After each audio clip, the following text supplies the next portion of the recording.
కర్ల రాజేష్ మృతికి నిరసనగా ఎంఆర్పీఎస్ వ్యవస్థాపక అధ్యక్షుడు మందకృష్ణ మాదిగ విలేకరుల సమావేశం నిర్వహించారు.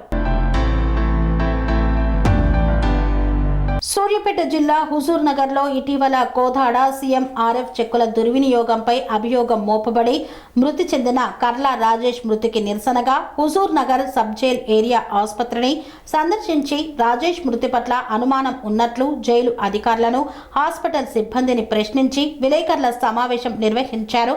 ఎంఆర్పీఎస్ వ్యవస్థాపక అధ్యక్షుడు మందకృష్ణ మాదిగ మాట్లాడుతూ రాష్ట్రంలో దేశంలో ఎన్నో లాకప్ డెత్తులు జరుగుతున్నాయి. కానీ కర్ల రాజేష్ లాకప్ డెత్ ప్రత్యేకమైనది. న్యాయం కంటే ఎవరు గొప్ప కాదు. రాజేష్ మృతిపై 4 శాఖలు స్వతంత్ర దర్యాప్తుకు ఆదేశించాలి. రాజేష్ మృతికి ప్రధాన కారకులు పోలీసులు. దీంట్లో ప్రధాన కారకుడు చిలుకూరు ఎస్ఐ సురేష్ రెడ్డి. దీనికి ప్రధాన దర్యాప్తు చేయించాల్సింది డీఐజీ శివధర్ రెడ్డి. ప్రత్యేక దర్యాప్తు బృందంతో విచారణ జరిపించాలి. ఇందులో సూర్యాపేటకు సంబంధించిన అధికారులు ఎవరూ ఉండొద్దు. రాజేష్ మృతి అక్రమ నిర్బంధంలో పెట్టిన చిత్రహింసల వలనే జరిగింది. నవంబర్ 8న ఫిర్యాదు వస్తే 10 నిమిషాల్లో ఎఫ్ఐఆర్ జరిగింది. కానీ అరెస్టు జరిగింది 9వ తారీఖు అని రికార్డుల్లో రాసుకున్నారు. రాజేష్ మాత్రం 4వ తారీఖు నుండే పోలీసుల అదుపులో ఉన్నారు. ఫిర్యాదు ఎఫ్ఐఆర్ లేకుండా లాకప్ డెత్కు గురైంది రాజేష్ మాత్రమే. రాజేష్ పై 3rd డిగ్రీ ప్రయోగించారు. రాజేష్ ను రిమాండ్ చేసే సమయంలోనే కోర్టు ప్రాంగణంలో జడ్జి ముందే హైకార్డ్ అనే ఇంజెక్షన్ వేశారు. 3rd డిగ్రీ వల్ల తట్టుకోలేని ఆయాసంతో రాజేష్ మృతి చెందాడని పేర్కొన్నారు. ఒకరు రాజేష్, ఆయన పేరు రాజేషే. వాళ్ళ భార్య పేరు పెడతారు, వాళ్ళ తమ్ముడు అంటారు. వాళ్ళ భార్య అంటారు, వాళ్ళ తమ్ముడు అంటారు. L234 Kodaru Ramu son of Sudarshan, Pillutla Sankeerth. వీళ్ళు నలుగురు మొదటి దశలో వస్తారు. కానీ మళ్ళీ ఇదే రిమాండ్ రిపోర్ట్లో ఇద్దరే 4 ఉంటారు. L11, L22 అన్నదమ్ములే. L33 వాళ్ళ బంధువు. L44 ఇంకో సంకీర్త్. కానీ మళ్ళీ ఇందులో ఏమని రాస్తారంటే L112 ఎవరో 34 కూడా మళ్ళీ వాళ్ళ పేర్లు వస్తున్నాయి. ఇక్కడ సంకీర్తి లేడు, ఇంకో శ్రీను లేడు, రాము లేడు. అంటే అంత వాళ్ళే. రిమాండ్ డైరీలో ఎస్కాట్కి వెళ్ళిన వాళ్ళు ఏఎస్ఐ ఉంటారు, 2 కానిస్టేబుల్ ఉంటారు. కానీ జడ్జి ముందు రిమాండ్ చేసిన సమయంలో జడ్జి ఇచ్చిన దాంట్లో ఏఎస్ఐ లేడు, ఇంకో కానిస్టేబుల్ లేడు. ఇది జడ్జి ఇచ్చిన రిమాండ్ వాళ్ళు 2 ఉన్నారు. ఇదంతా తప్పుల తడక కదా. ఎస్పీ ధృవీకరిస్తారు.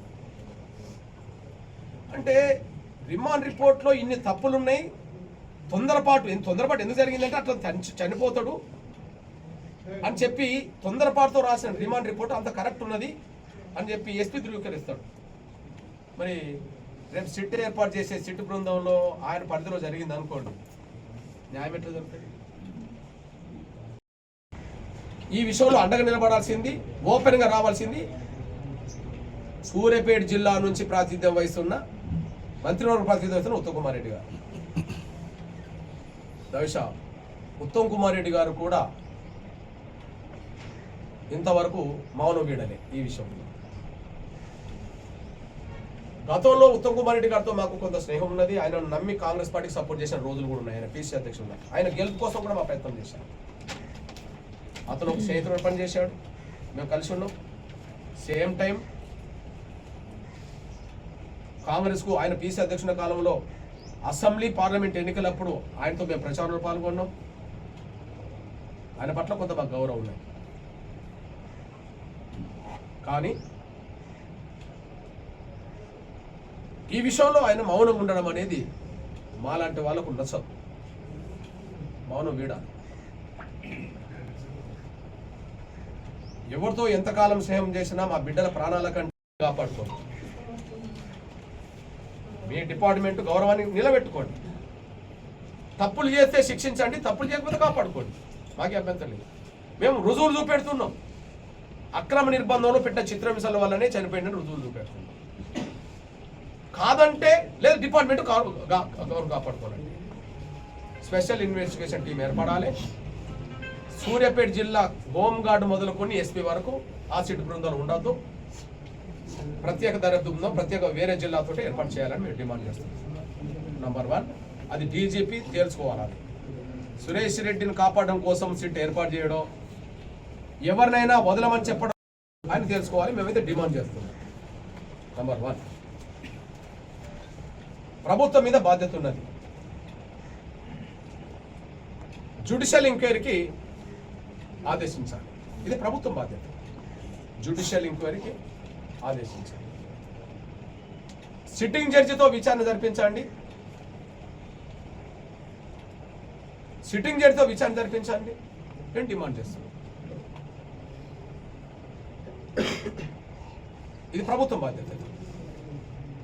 అయితే సిట్టింగ్ జడ్జితో విచారణ జరిపించాలంటే మొదటి డిమాండ్ పెట్టాల్సింది, ముందు ఓపెన్ గా సహకరించాల్సింది ఉత్తమ్ కుమార్ రెడ్డి. నేరం జరిగింది చిలుకూరు పోలీస్ స్టేషన్ పరిధిలో కాదు, రామవరం మేలచెరువు పోలీస్ స్టేషన్ పరిధిలో నేరం జరిగిందని చెప్తారు. రామపురం చిలుకూరు పోలీస్ స్టేషన్లో ఫిర్యాదు తీసుకుంటారు. నేరం జరిగింది కదా. ఇంకా జోక్ బాధాకరమే. నిన్న కూడా ఎస్ఐ చిలుకూరు పోలీస్ ఎస్ఐ రాసుకోడు, మేలచెరువు ఎస్ఐ రాసుకుంటాడు.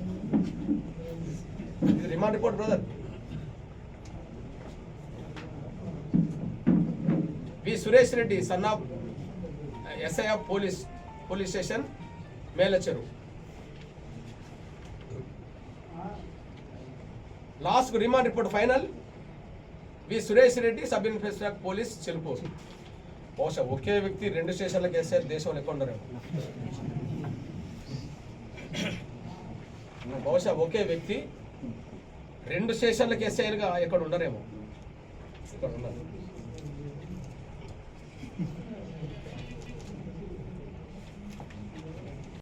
అంటే ఇప్పటి వరకు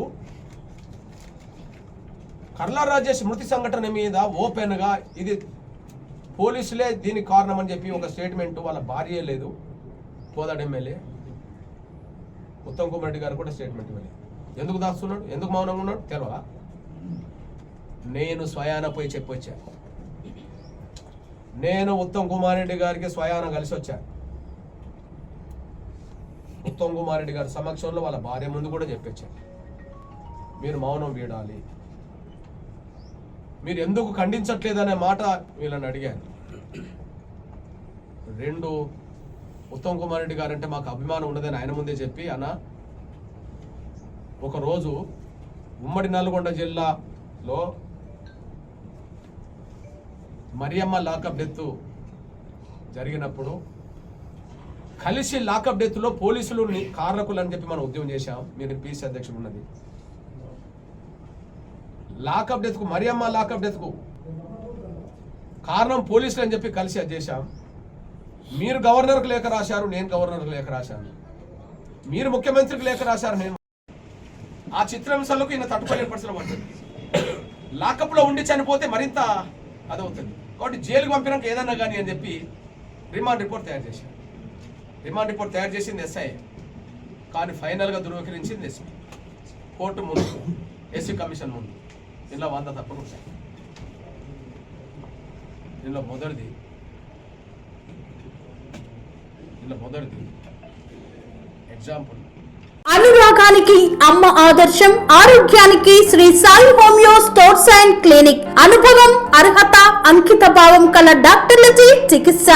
అన్ని రకాల ఆరోగ్య సమస్యలకు నమ్మకమైన ఎంపిక Shri Sai homeo stores and clinic. Diabetes, కీళ్ల నొప్పులు, సయాటికా, వెన్నుముక్క సమస్యలు, థైరాయిడ్, నిద్రలేమి, మానసిక సమస్యలు, ఋతు సమస్యలు, అన్ని రకాల దీర్ఘకాలిక వ్యాధులకు ప్రత్యేక హోమియో వైద్యం. అందరికీ అందుబాటులో అంతర్జాతీయ హోమియో వైద్యం Shri Sai homeo stores and clinic. మీ ఆరోగ్య సమస్య ఏదైనా ఇప్పుడు పరిష్కారం సాధ్యం. సైడ్ ఎఫెక్ట్ లేని వైద్యంతో సంపూర్ణ ఆరోగ్యం కొరకు సంప్రదించండి Shri Sai homeo clinic and stores, Bhavani Nagar, Ambedkar Nagar road, old Alwal, Secunderabad. సంప్రదించాల్సిన ఫోన్ నంబర్స్ 9000751751 మరియు 9000422525.